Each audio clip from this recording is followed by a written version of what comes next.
What's up, guys? It's Reclaimed. Jack's here. Spencer's in Illinois. We asked you guys what some questions you have about dating a trans man. Here's my girlfriend Chloe. She's going to be answering your guys' questions. To jump into it, we got Celeste here to answer the questions.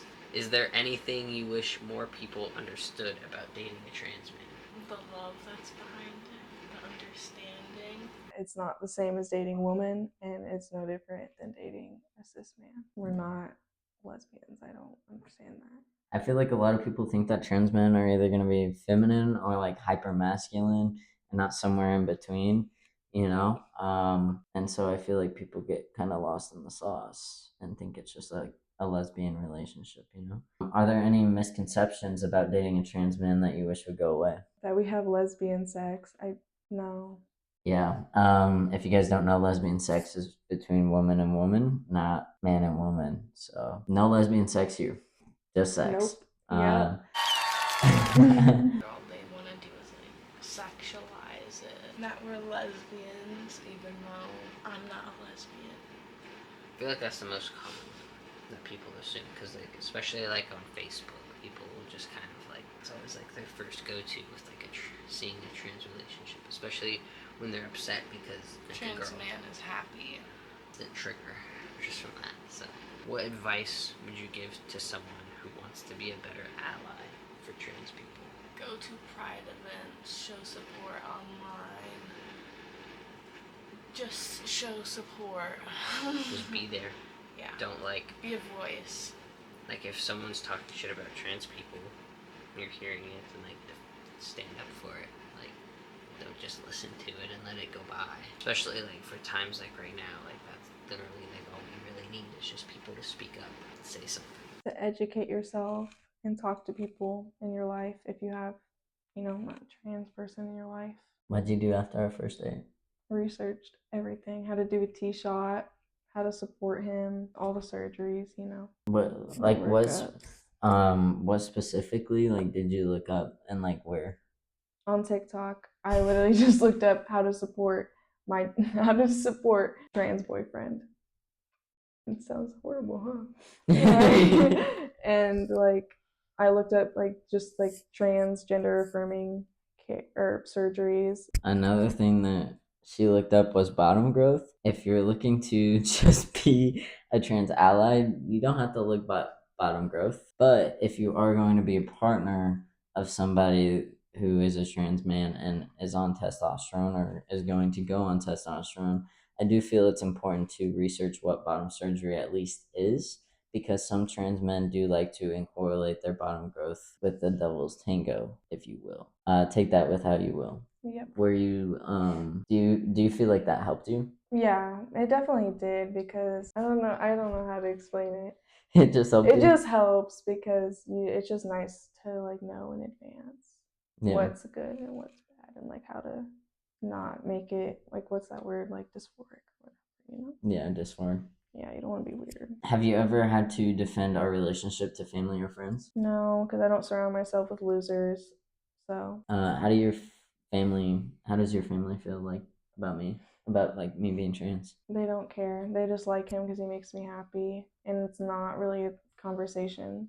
Fair. I mean, there's just been the questions that everyone has, but Can you like go into deeper detail? just they would just ask what am I able to say, if I say what would make you feel uncomfortable if they said it around you. They just needed to know if there's anything they need to change. But my parents are cool, so no, they're woke. How do your friends feel? They don't care. It's the same thing. They just asked questions, but their questions were a little bit more intrusive than the rest, But that's just because that's just how friends are, No.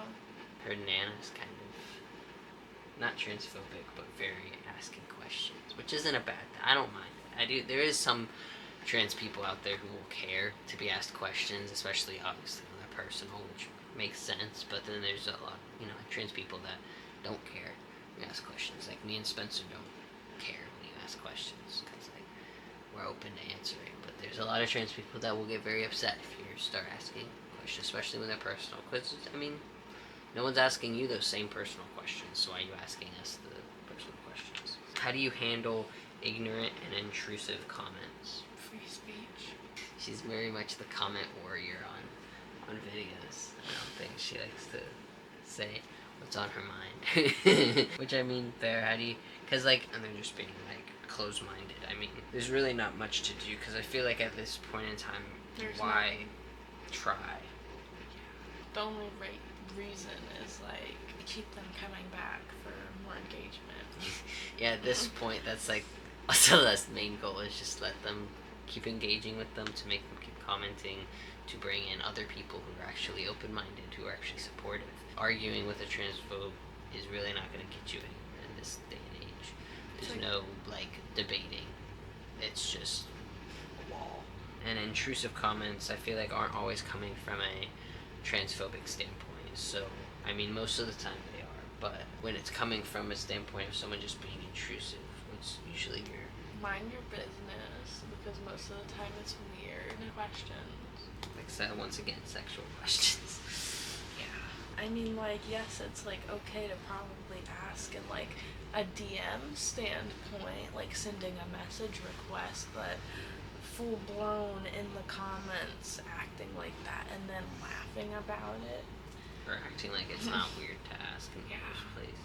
I don't really get ignorant ones. Intrusive ones, I kind of just usually try to make it more of like a base, like, education thing, because I just don't like talking about the intrusive stuff between, like, me and him, because you're not in our relationship, so that's just weird. Yeah. I feel like one that you get a lot is just like if I have bottom surgery and like how bottom surgery works. Yeah. Like I also don't mind when people ask questions. You know, Mm-hmm. obviously, like we're answering questions right now. Some of them are intrusive, but like it's a good way to educate people as well as like educate yourself. I think sometimes that people just word them like wrongly, but Yeah. that's a great time to be like answer the question and then be like, I would have worded it like this or whatever, you know. So, Mhm. have you ever wondered how strangers perceive us as a couple? Yep, we wonder if they see us as a cis straight couple. I feel like there's a lot of joy in passing because you don't have to, you know, worry about if people can tell if you're trans or like, you know, anything that comes with being perceived as trans. But I also hate the fact of like being perceived as like a straight cis couple. Like I hope that people look at us and they're like, that's a queer couple right there. My worst fear of all time is not so much with her. I mean, if she didn't have her piercings or tattoos, she looks like a Republican. I'm not gonna lie. So my worst fear is being perceived as a Republican straight system. Yeah. No. I don't care. My relationship, not theirs. Have you ever thought about the fact that I'm shorter and you're taller? How that's perceived by people? Yeah, but I don't care. I love it. I don't care. No, I feel like people are just, they're too judgy because they think it's more masculine to be taller than the girlfriend, and it's kind of stupid to be thinking that. It's an ego problem. What's one question you're tired of people asking you? How we have sex. We just have sex like the average person, you know? Yep.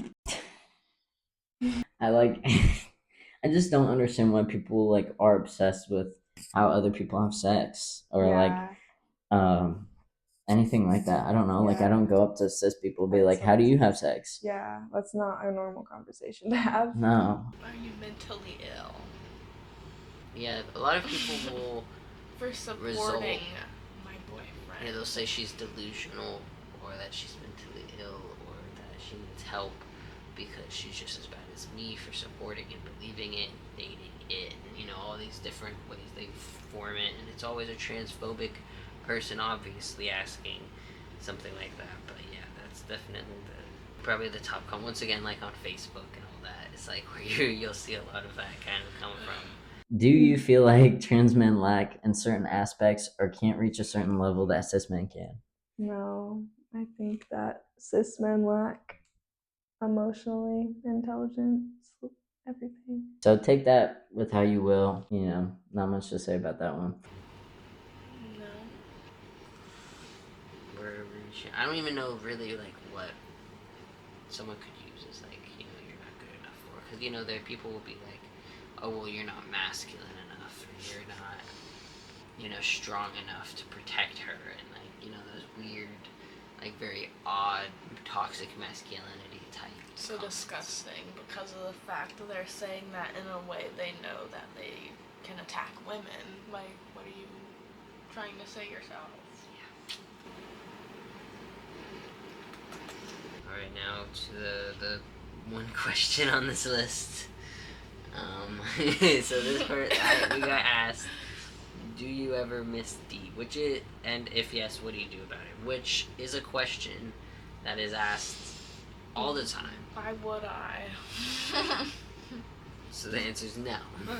Like, what exactly would be missed? I mean, I feel like if you were to be told that they miss it, more so you're just not doing enough. But that aspect, there's just so many other ways. There's just so many, like, alternatives. There's so many. There's a lot of alternatives. There's a lot of things, like, that are better, and then also, like, getting bottom surgery, anything. Because, like, I had an ex that would kind of say stuff like that, but I don't think she meant it in a genuine way. I think because it was a crazy ex I had. She was more so, because she was also the type of girl to be like, I'm experimenting. You're not experimenting, you're still straight. Like, there's no experimenting. Now, like, obviously you can have a preference when it comes to certain stuff, especially when, you know, your trans partner is pre-transition in like, a surgical way. But, like, at the end of the day, it's just, there's nothing changing. And then, like I was saying also, bottom surgery, that being another factor, like, then there's really nothing differentiating. And then, outside of all that, like she said, it doesn't even matter at the end of the day. Like, why would it matter? I ask my boyfriend, and he gives it to me. So I don't miss it because I don't have the time. I feel like going back to kind of like people always think that we're having lesbian sex. I feel like people forget there's tools out there. Okay, I don't know if I can say what tool I'm talking about, but I think you know. Okay, there's tools that you can use, and the only thing I've ever been told about the difference between tools and cis man's tool is the warmth. And to me, that just sounds like the person was with somebody who had operator error, because there is no reason that you should be there bored thinking about how warm the tool is. Yeah, never crossed my mind, to So, be honest.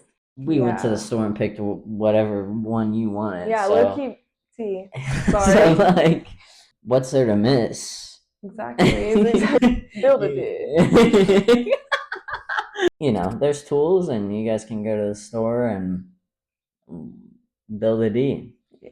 Yeah, that's all the questions you guys had. I hope this helps you guys feel a little bit more confident whenever approaching relationships. Whenever I first came out as trans, I thought this was going to like completely affect my relationships because it made me different, but I'm no different than a cis man, to be honest. Your partner, just because he or she or they, you know, aren't trans, whatever, like, that doesn't mean that they shouldn't learn.